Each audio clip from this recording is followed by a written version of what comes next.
Hello दोस्तों, आपने भी बिहार पारा मेडिकल का एग्ज़ाम दिया था। बिहार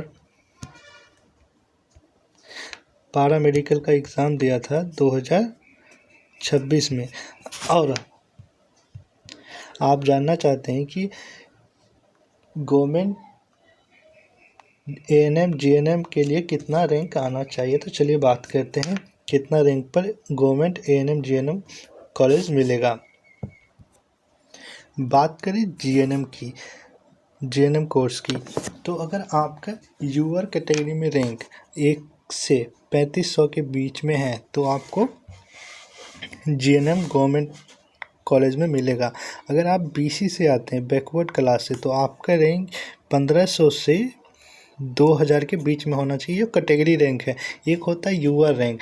यूआर रैंक के नीचे आपका लिखा होगा कैटेगरी रैंक। जो बीसी कैटेगरी है तो आपका बीसी कैटेगरी रैंक, जो भी कैटेगरी है उसका रैंक नीचे लिखा रहता है। एक होता है यूआर रैंक जो सबसे ऊपर लिखा रहता है।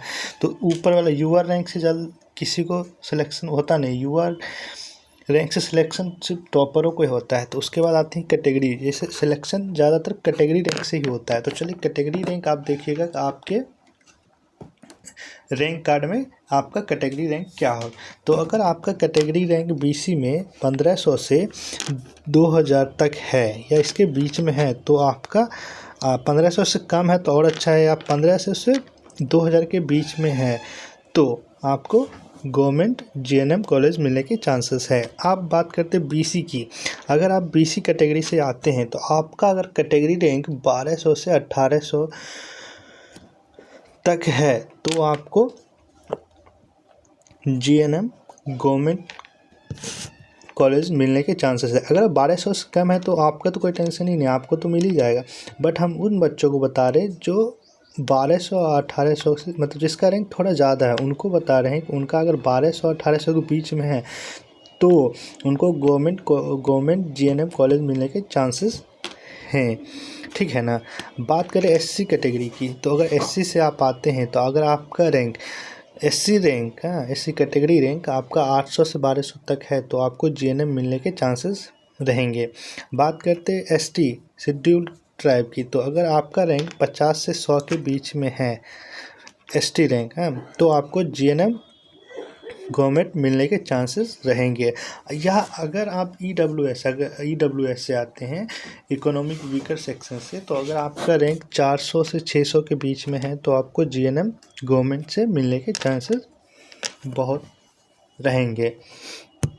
ये तो हो गया जीएनएम के बारे में।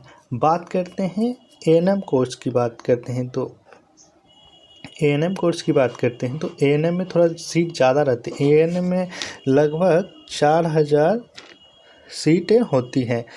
ठीक है ना। और जीएनएम में लगभग 1200 से 1500 सीटें रहती हैं। ठीक है ना।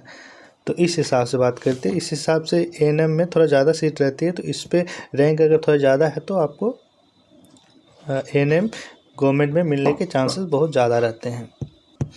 बात करते हैं यूआर की। अगर यूआर रैंक आपका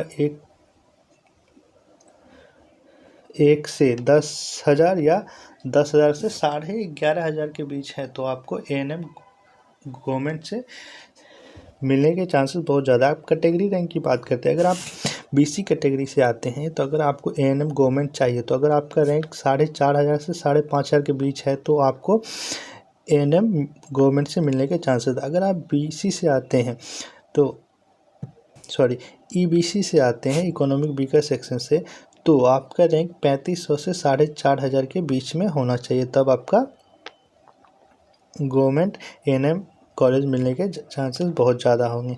उसके बाद बात करते हैं एससी की, तो एससी का वही आपका 2000 से लेके 2800 तक आपका रैंक है तो गवर्नमेंट एएनएम मिलने के चांस। बात करें एसटी की तो आपको 150 से 250 के बीच में आपका रैंक है कैटेगरी रैंक, तो आपको मिलने के चांसेस रहेंगे एएनएम गवर्नमेंट से। बात करते ईडब्ल्यूएस की, तो ईडब्ल्यूएस में आपका रैंक 1200 से 1600 के बीच में होना चाहिए। ठीक है ना।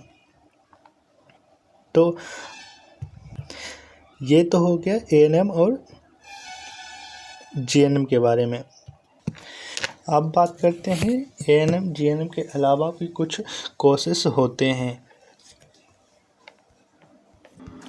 जैसे कि आपका होता है ओटी असिस्टेंट हो गया, उसके बाद होता है बहुत होता है लैब टेक्नीशियन हो गया, उसके बाद एक्सरे टेक्नीशियन होता है, एक्सरे टेक्नीशियन, ठीक है ना, एक्सरे टेक्नीशियन हो गया। इसी प्रकार अदर बहुत सारे कोर्सेस होते हैं, ठीक है ना।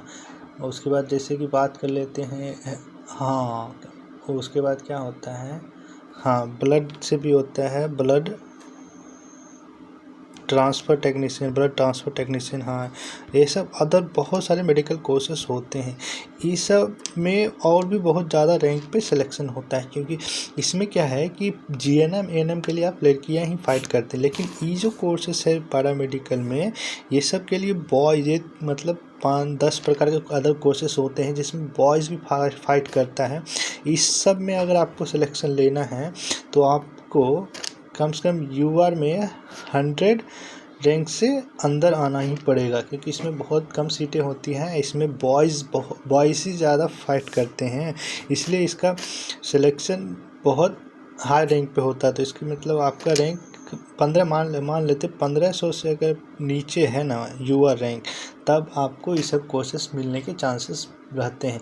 इसमें बहुत सारे कोर्सेस आते हैं, बात करें बहुत सारे कोर्सेस में, जैसे कि इसमें बात करें और जैसे कोर्सेस होता है वो होता है आपका ऑर्थोपेडिक प्लास्टर टेक्नीशियन होता है। उसके बाद और क्या होता है, हाँ एक होता है ईसीजी टेक्नीशियन होता है। बहुत सारे इसमें कोर्सेस आते हैं, तो ये इसके लिए भी आपका रैंक, ये सब कोर्सेज़ के लिए आपका रैंक 1500 से नीचे होना चाहिए, ठीक है ना, क्योंकि ये बहुत। आप बात करते हैं कि उन बच्चों का क्या, जो मतलब जिनका रैंक ज़्यादा है, जैसे मान लेते हैं कि उनका रैंक 10,000 प्लस है, 10,000 प्लस है, या 15,000 मान लेते, ठीक है ना, 15,000 प्लस है, तो वो बच्चे क्या करेंगे या उनका क्या होगा।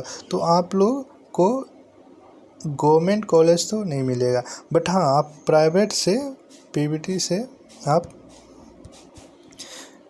एएनएम हो गया या जीएनएम हो गया आप लोग कर सकते हैं। तो आप लोग को, क्योंकि प्राइवेट गवर्नमेंट कॉलेज के साथ साथ बहुत सारे प्राइवेट कॉलेज भी होते हैं जो आपके इसी पैरामेडिकल के कैटेगरी रैंक के हिसाब से ही उनमें भी एडमिशन होता है। तो आप लोग देख लीजिएगा कि आपका रैंक कितना है, तो आपको गवर्नमेंट कॉलेज मिलता है या नहीं मिलता। अब जब काउंसलिंग डेट आएगा तो आप लोग काउंसलिंग करिएगा। आप सबसे पहले आप गवर्नमेंट कॉलेज को चुनिएगा, उसके बाद अगर आपका रैंक बहुत ज़्यादा है तो आप कुछ प्राइवेट कॉलेज को भी चुनिएगा, तभी आपका सिलेक्शन हो पाएगा। आप लोग को वीडियो कैसा लगा आप लोग कमेंट में बताइएगा। वीडियो पसंद आया तो लाइक एंड शेयर करिएगा। हाँ आप लोग कमेंट में बताइएगा कि आपका रैंक कितना आया है और कैटेगरी रैंक यूआर रैंक कितना है, आप लोग कमेंट में ज़रूर बताइएगा।